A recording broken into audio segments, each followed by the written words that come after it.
particularly to Luc Chatel for putting together yet another great event.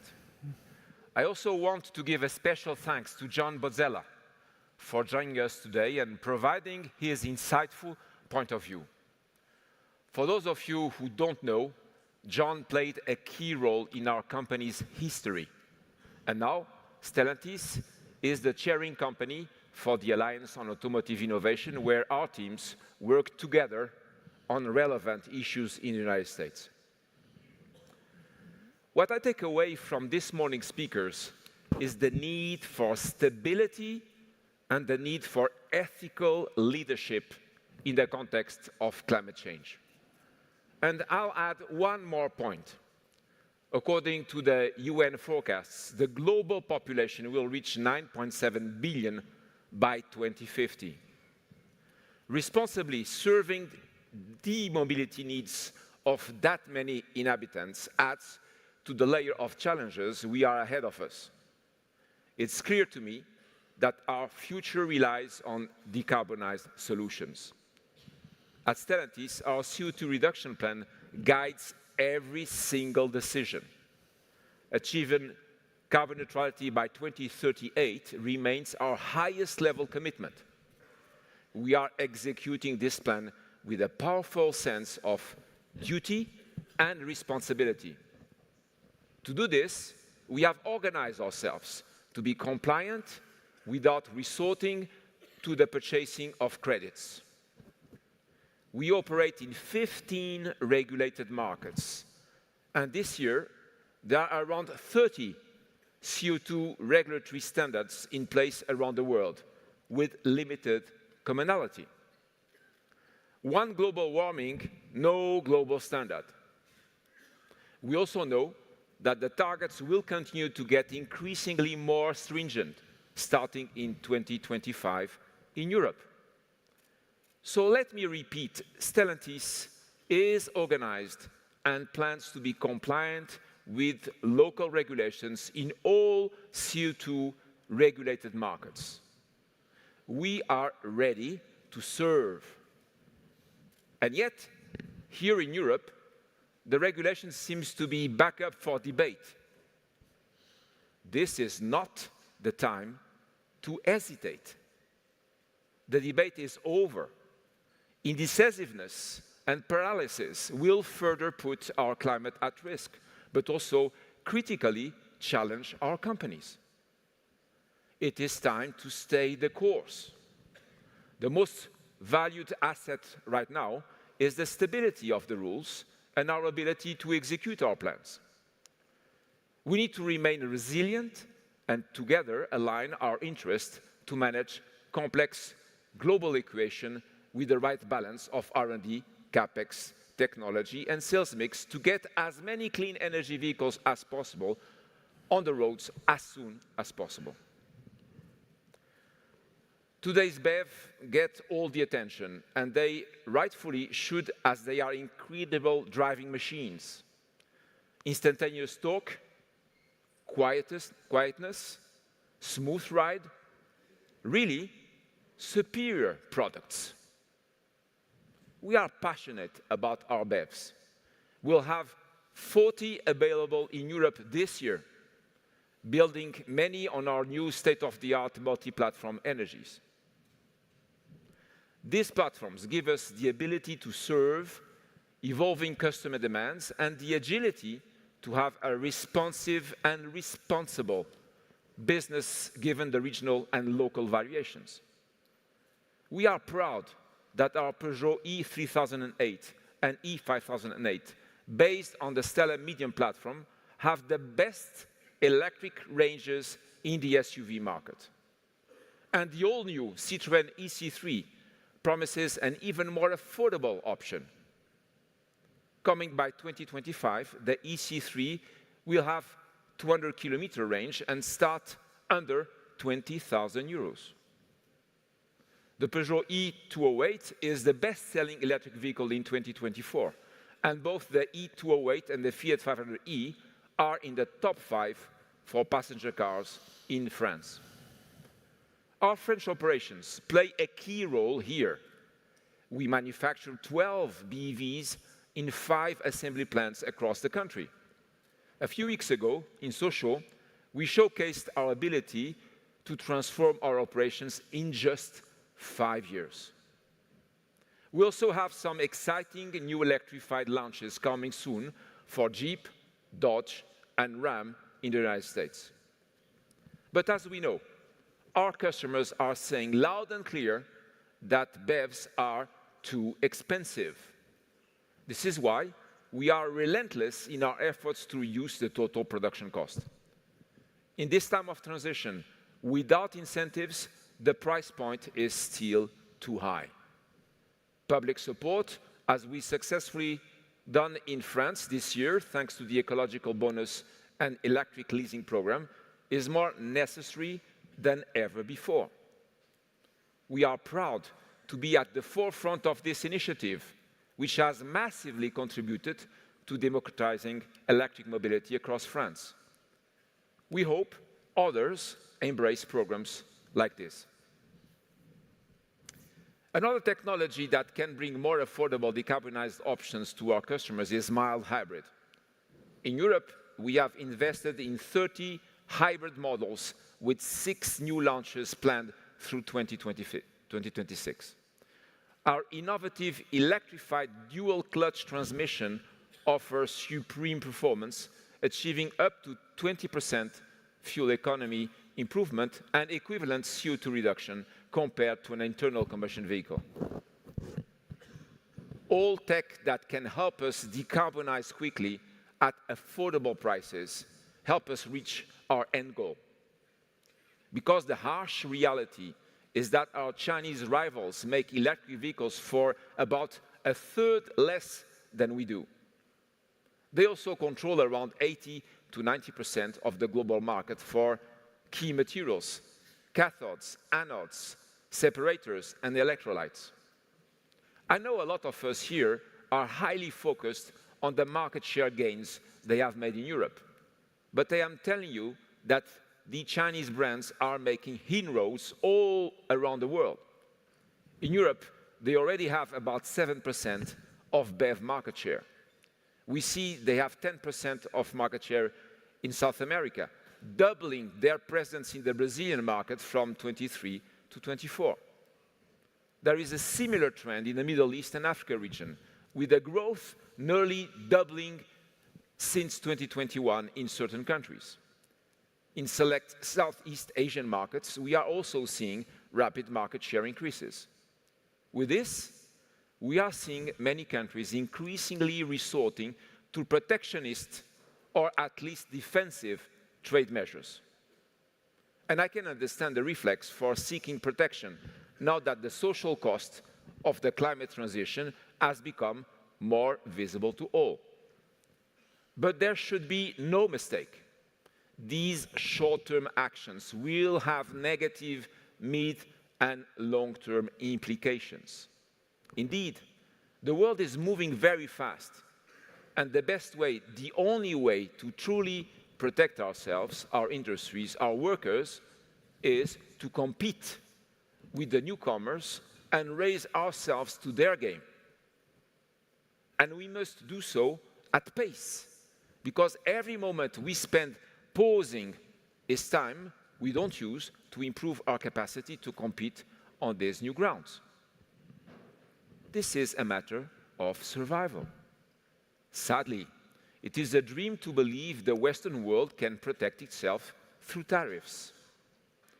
So for us, the best way to compete immediately with the Chinese was to hop on their train instead of letting it run us over.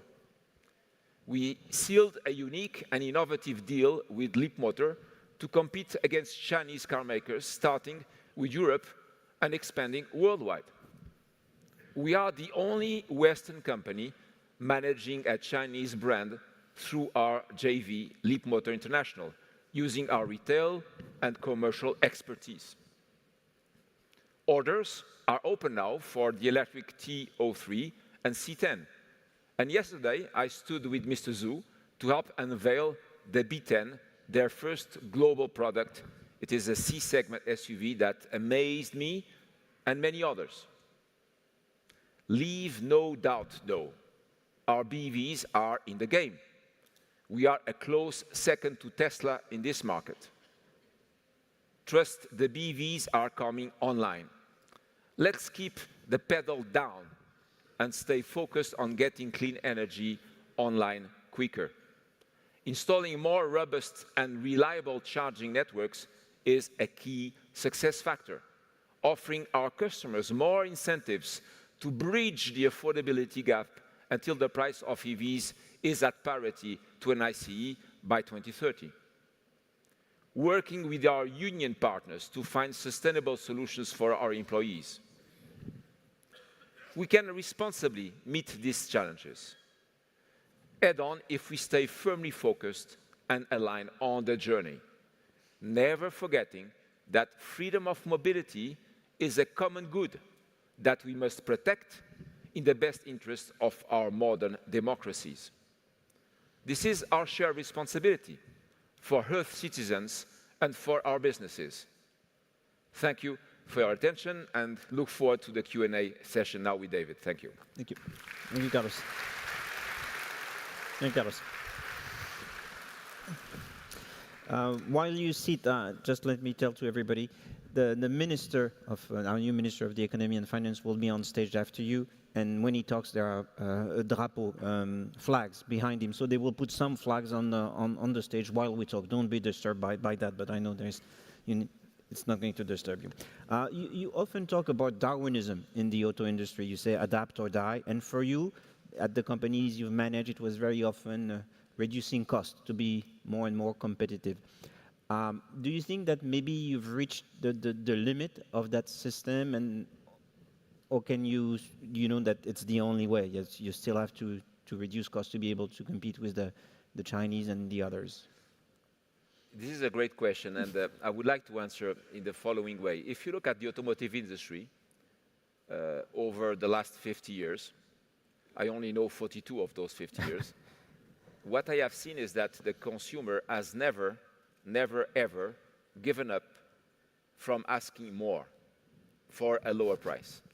Can be comfort, can be infotainment, can be safety, whatever it takes. The consumer is always asking for more for the lowest possible price. And the winner is the company that is able to provide that. So when you say, do we reach the limit in the cost reduction, I have to tell you that you must ask that question to the consumer. But of course, you know what the answer is. The consumer never stops. The consumer always wants the better offering.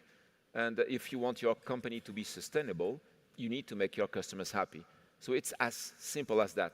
In the current context, the situation is even more simplistic, because we are facing a transition to zero-emission mobility where the only remaining problem is affordability. Everything else is either solved or going to be solved in the next couple of years, including the range, the inconveniences, the range, the cable, the card to pay, all of those small stuff is going to be fixed in the next couple of years. So what are we left with?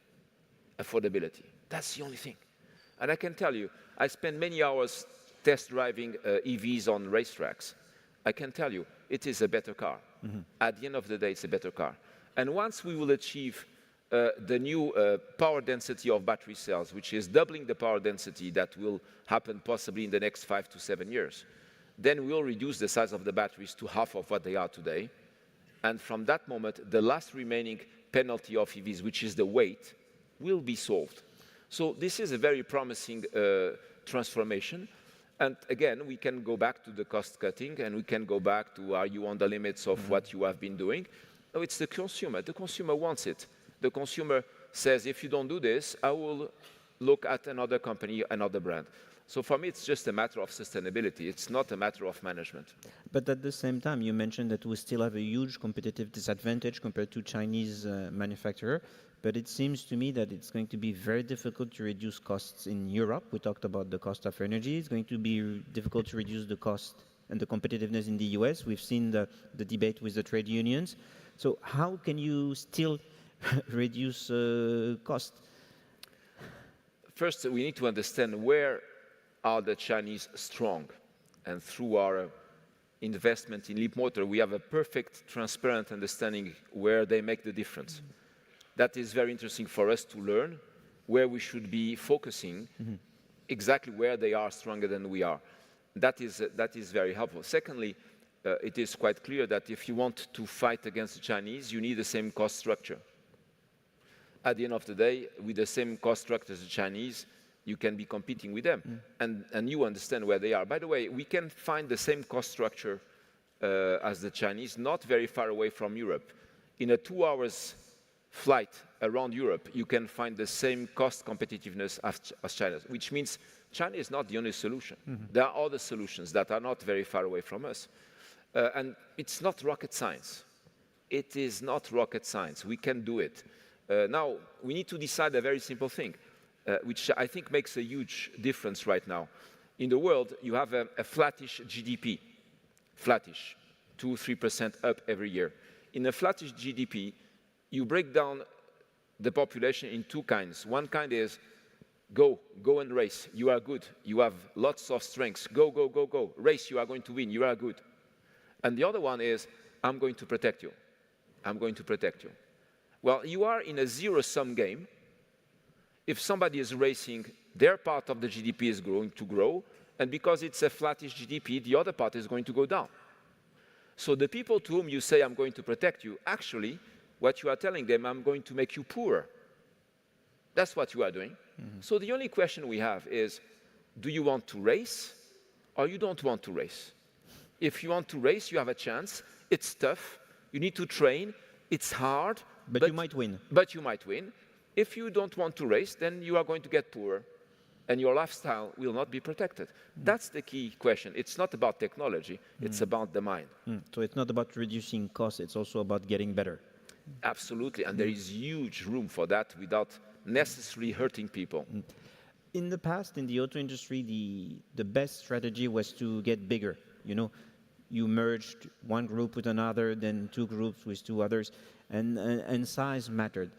Do you think we've reached maybe some kind of the limit in that once you have an empire on which the sun never sleeps and it's getting too difficult to manage, or are we at the peak of this consolidation, or do you think that maybe especially in the Western OEMs will have to form new alliances to be able to compete with the Chinese if you project yourself, maybe not in the next 2 years, but longer down the road? No, I don't think it is over at all, and I can explain why. What we are seeing right now is that the competition is getting harsher, and basically because of the offensive from the Asian and the Chinese competitors. So we see there is more pressure on the profitability of our automotive companies. And I remember that 20 years ago or 30 years ago, the best guys were at 6% and the average was at 3%. Because of the semiconductor supply crisis, we got used to having the best guys above 10 and the average guys at 7. Now imagine if under this Asian competition, we bring the average of the industry back to 3 or 4% and the best guys at 6. If you are in this situation and you still have a lot of investment to do to meet regulations in a very capital-intensive industry, you understand that you still need a lot of cash to invest in an industry that has lost profitability against what we knew a few years ago. In this context, the importance of scale is going to be even bigger.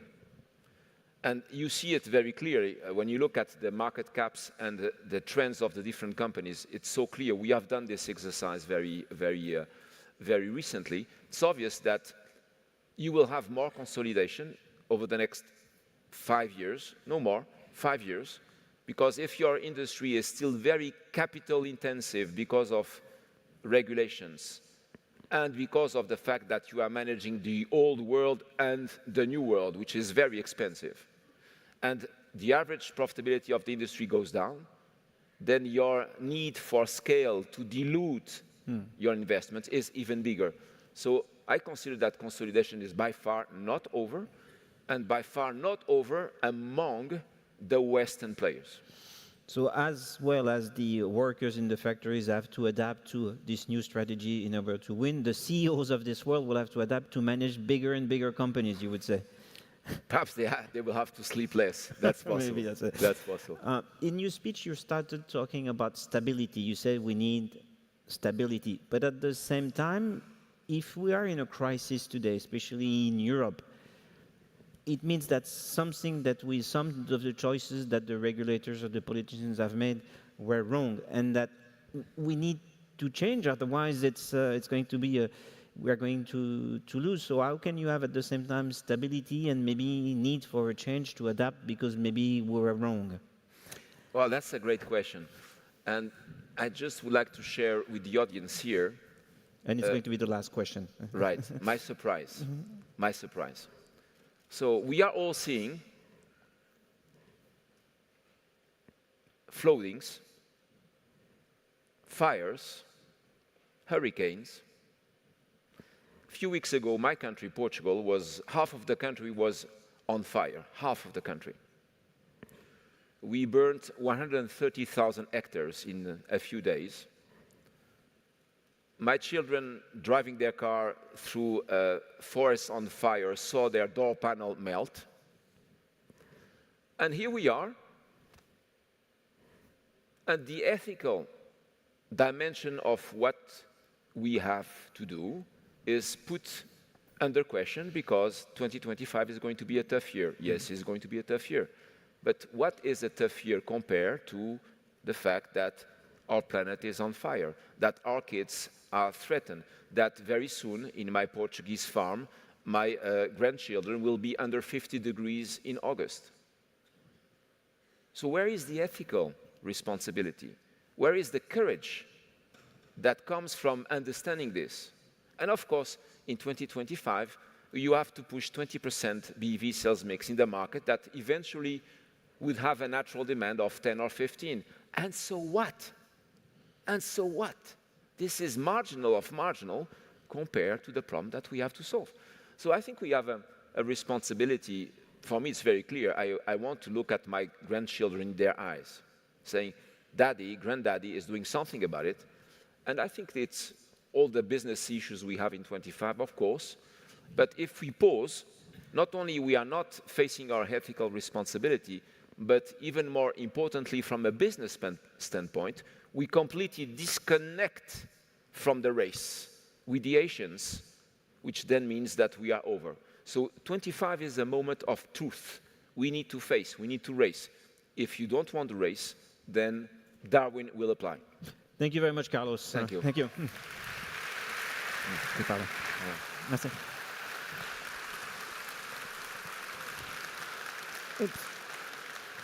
J'appelle maintenant sur scène Antoine Armand, notre nouveau ministre de l'économie et des finances, et qui a également sous sa responsabilité l'industrie.